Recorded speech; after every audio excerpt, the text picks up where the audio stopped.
या बातमीचे प्रायोजक आहेत हॉटेल बडे पीर सोलापूर।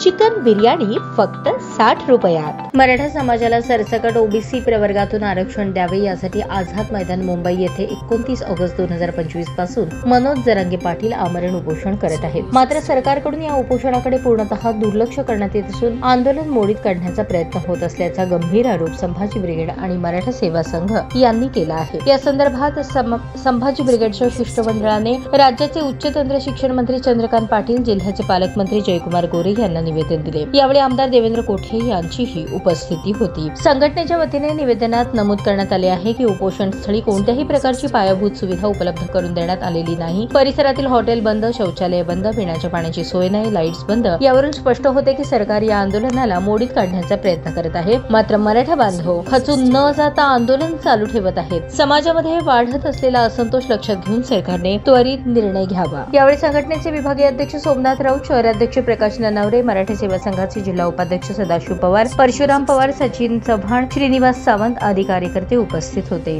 जरांगे पाटलांचे उपोषण आणि सरकारची भूमिका हे राज्यातील आगामी राजकीय समीकरणांचे केंद्रबिंदू ठरण्याची शक्यता आहे। मराठा समाजाच्या भावना आणि अपेक्षा या निवेदनातून स्पष्ट दिसून येत असून सरकारने याकडे गांभीर्याने पाहावे अशी मागणी समाजातून जोर धरू लागली आहे। ताज्या बातम्या पाहण्यासाठी प्राईम महाराष्ट्र न्यूज चॅनलला सबस्क्राईब करा।